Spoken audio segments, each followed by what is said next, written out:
Hello and welcome again to MCS TV. I'm Mr. Fleming from Schelling Elementary. Today we're going to be talking about some social studies content that has to do with the early American experience, the forming of the United States of America. At the end of 5th grade, you've come to the end of the French and Indian War, and then you're introduced to some of the major historical figures that are going to be responsible for creating our country. I'm going to talk about just one brief part of that today, and then we'll have a little writing task after that I'll walk through. I'm going to be dealing with the Declaration of Independence. Everybody's heard about this. Everybody knows something about it, usually by the time you get out of 4th grade. But I'm going to kind of add to that information, to that knowledge that you have. And there are a couple of goals, a couple of objectives that I'm shooting for today. First of all, we're going to analyze different sections of the Declaration of Independence. So we're just going to do this very quickly. We're going to take a look at the different parts. We're going to see how it was set up, how it was written. And then we're going to go ahead and we're going to kind of add to our writing toolbox with something called sentence combining. This is going to be very helpful in helping you improve your writing skills to become a much better creator of paragraphs, of essays. And so let's go ahead and get to it. The Declaration of Independence, when I say that it was divided up into separate sections, well, here they are. In just a second, I'm going to talk about the actual date of the Declaration of Independence. It's really not kind of what most people think. Then I'm going to talk about the introduction to the Declaration. We call that the preamble. After that, really interesting, there's a part of it that we call the Statement of Rights.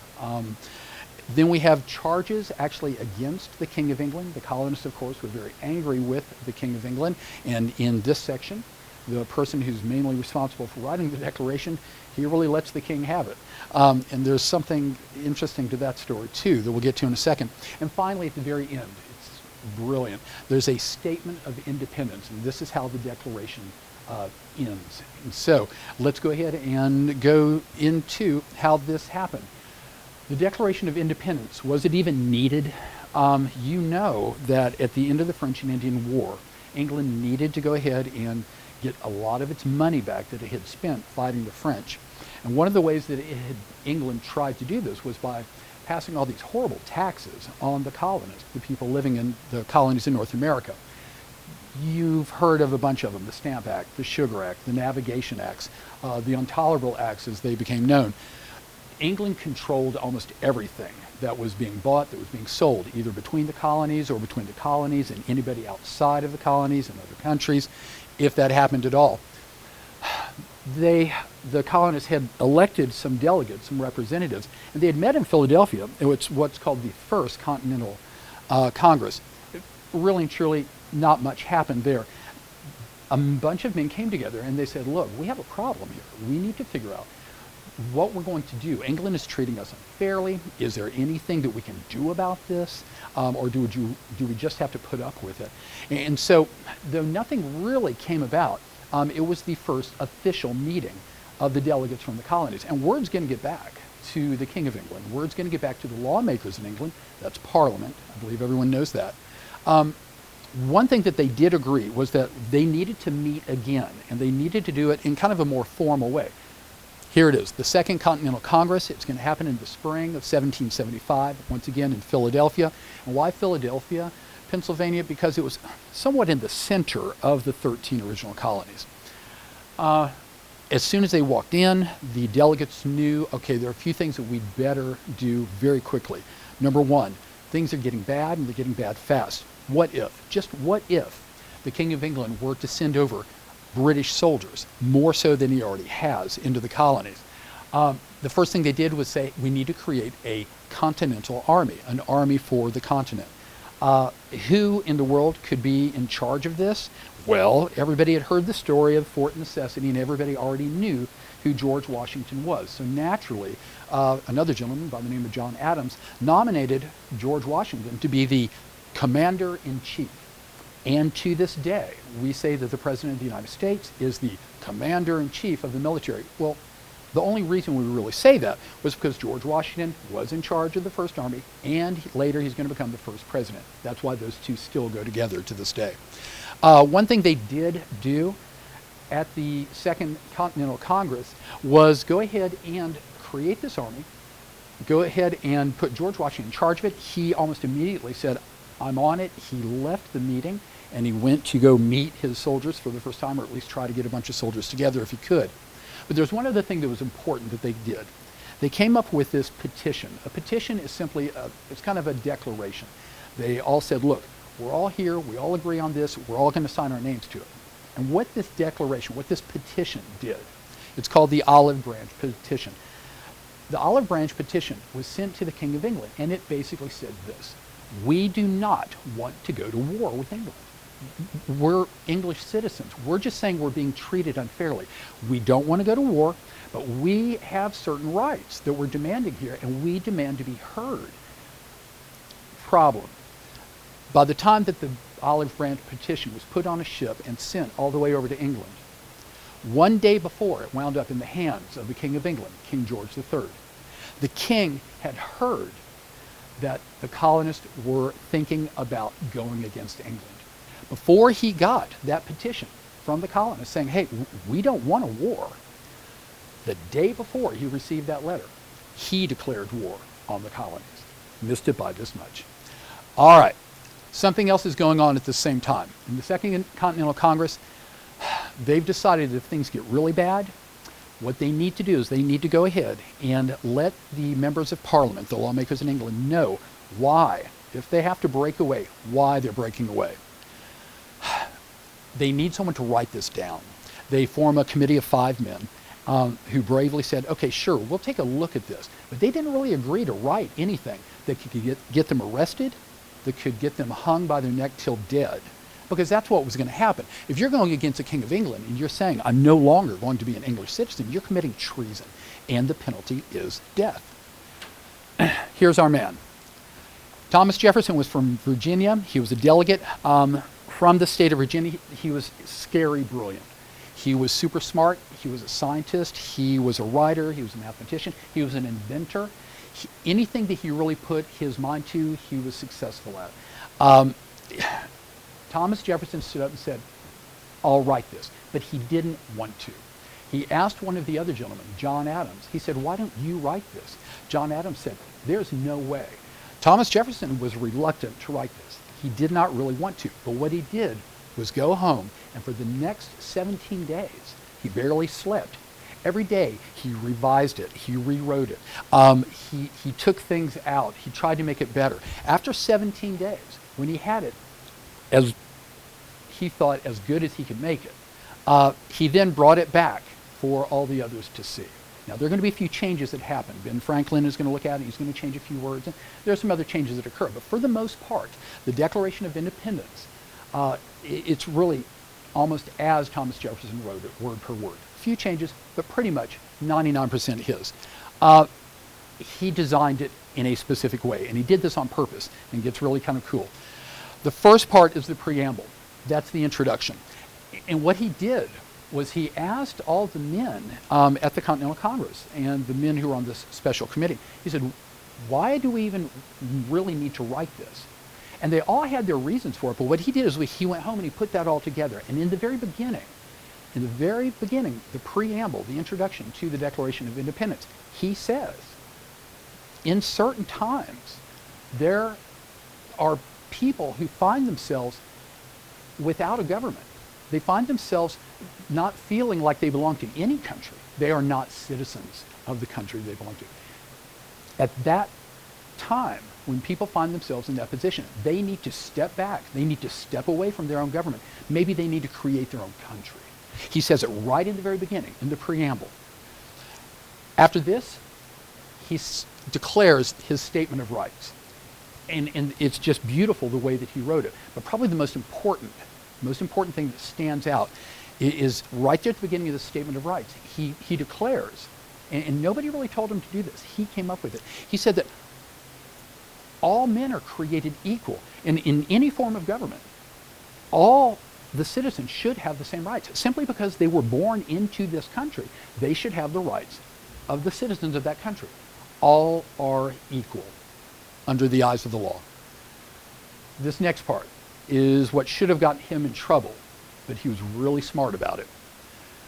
22 times Thomas Jefferson is going to say, Oh, and by the way, King Charles III, King of England, you know you did us wrong, and here's how you did it. Oh, and by the way, this is also what you did. Oh, and another time you did that. Oh, and 22 times he said, we are not being treated fairly, and it is the fault of the King of England. And Thomas Jefferson was playing a little bit of a game because he knew it wasn't the king.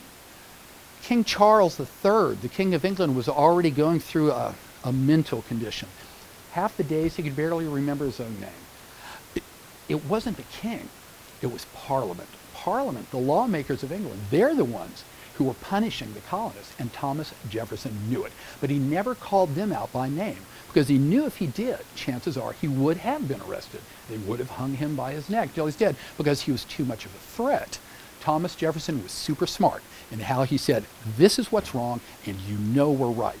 And finally, at the very end, the most brilliant part of the Declaration of Independence, Thomas Jefferson wrote, by the way, England, there's really nothing you can do about this.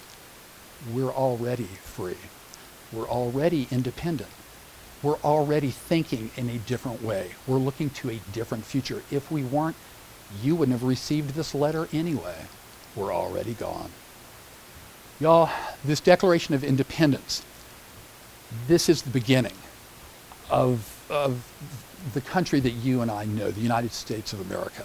This is the first time that a document is written that says, here we are in North America, and this is what we believe. And this is how our future is going to be molded on these ideas.